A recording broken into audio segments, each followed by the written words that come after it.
السقوة دي لو احنا هننزلها للفراخ بالنهار أثناء الحرارة العالية، السقوة دي مفيدة جدا، ليها كذا فايدة.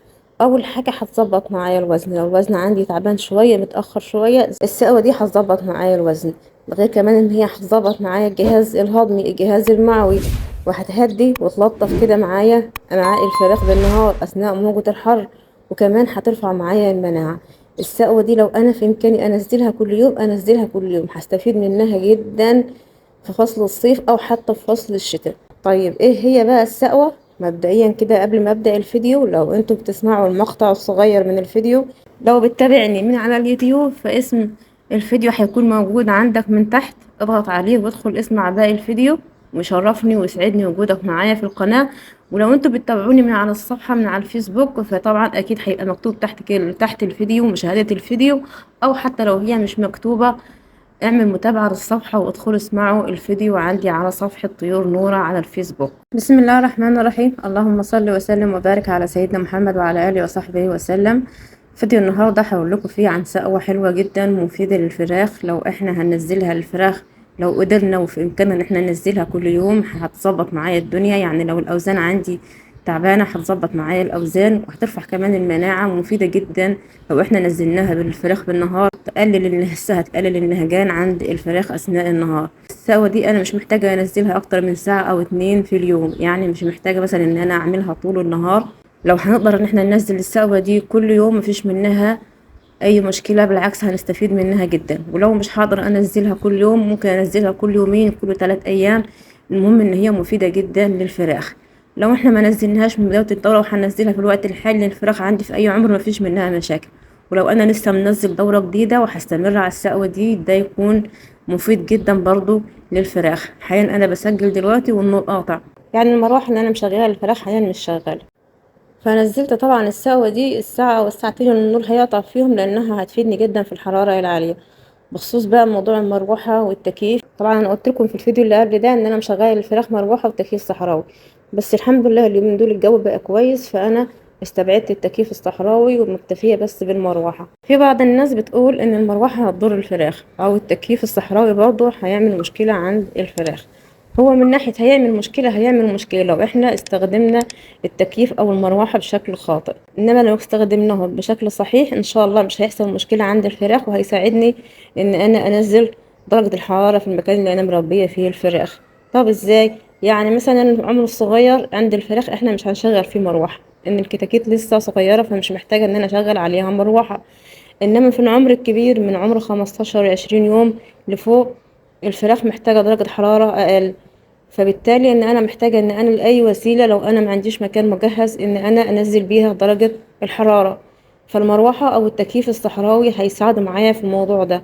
طب اشغلهم ازاي بشكل صحيح؟ يعني مثلا ما اجيش ابقى طافية المروحة او لسه اول مرة اشغل المروحة على الفراخ، فلاقي مثلا ان الدنيا حر قوي بالنهار والفراخ بتنهك مني، فاروح بقى مشغله المروحه عشان انزل درجه الحراره عند الفراخ. طبعا في الوقت ده اكيد هيحصل عند الفراخ مشكله، ده شيء طبيعي. يعني مثلا انا لما نزلت الفراخ دي من الدور التاني فوق ونزلتهم في دور ارضي ما كنتش مشغله في الاول مروحه، لما نزلتهم ما شغلتش المروحه على طول، ما شغلتش المروحه الا من بعد المغرب، بعد الحراره او موجة الحر اللي في النهار دي ما هديت خالص، والفراخ كمان درجه حراره جسمها نزلت. لان لو شغلتها في نفس الوقت اللي الحرارة فيها عالية هتعمل عند الفراخ مشاكل تنفسية. فيفضل ان انا لما ابدأ اشغل المروحة اشغلها في بداية اليوم او في اخر اليوم بعد الحرارة العالية ما تخلص، وبعد كده اشغلها على طول على الفراخ باستمرار ليل ونهار. ده بالنسبة للمروحة. بخصوص بقى التكييف الصحراوي انا قلت في الفيديو ان لما نيجي نشغل التكييف الصحراوي لازم نرفع الرياش بتاعة التكييف الصحراوي لفوق، بحيث ان الهواء اللي خارج من التكييف ما يخبطش في الفراخ، الهواء هيبقى من فوق الفراخ والمروحة هتوزع معايا الهواء في المكان كله. دي الطريقة الصحيحة اللي انا استعمل بها المروحة او استعمل بها التكييف، بحيث ان انا ما اضرش بيها الفراخ، لان في بعض الناس فعلا علقت وقالت ان التكييف الصحراوي او المروحة هيعملوا عند الفراخ مشكلة.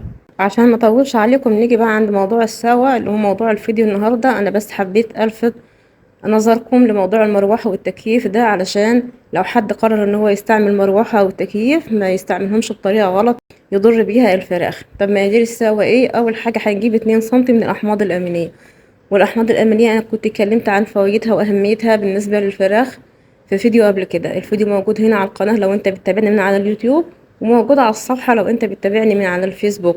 وقلت كمان على اسم المنتج اللي انا شغاله بيه. بعد كده هجيب معاهم 2 سنتي من ألف د فيتامين ألف د، معاهم 4 سنتي من فيتامين ه سيلينيوم. المقادير دي كلها كده هجيبها مع بعض كده في علبة الزبادي. هضرب علبة الزبادي في الخلاط وهضيف المقادير دي كلها عليهم، وهضيفها على 2 لتر مية، وهنزلها أثناء النهار للفراخ. الزبادي دي حاجة كده بكتيريا نافعة، هتنشط البكتيريا النافعة الموجودة في الأمعاء، يعني هتساعد الجهاز الهضمي إن هو يشتغل ويهضم. والفيتامينات والأحماض الأمينية الحاجات دي كلها مفيدة جدا من ناحية الأوزان ومن ناحية المناعة. السقوة دي عموما كده مع بعضها مفيدة جدا للفراخ. لو احنا نزلناها كل يوم، وفي إمكاني إن أنا أنزلها كل يوم، هي المشكلة فيها هتكون علبة الزبادي بس إنها سعرها مثلا غالي 5 جنيه أو حاجة زي كده. فلو أنا أقدر أنزلها كل يوم تمام جدا، مش هقدر انزلها كل يوم، هجيبها مثلا كل يومين او كل 3 ايام، كويسة جدا ومفيدة للفراخ. هنزلها بالنهار. يا ريت بقى كده واحنا بنسمع الفيديو نعمل اشتراك في القناة لو احنا مش مشتركين، ونفعل زر الجرس، ونحط لايك للفيديو عشان الفيديو ده يترفع ويوصل لأكبر عدد من الناس اللي هي مهتمة ان هي تتابع نفس المحتوى. وده كان فيديو النهاردة، يا رب يكون عجبكم، واشوفكم على خير في الفيديو الجاي.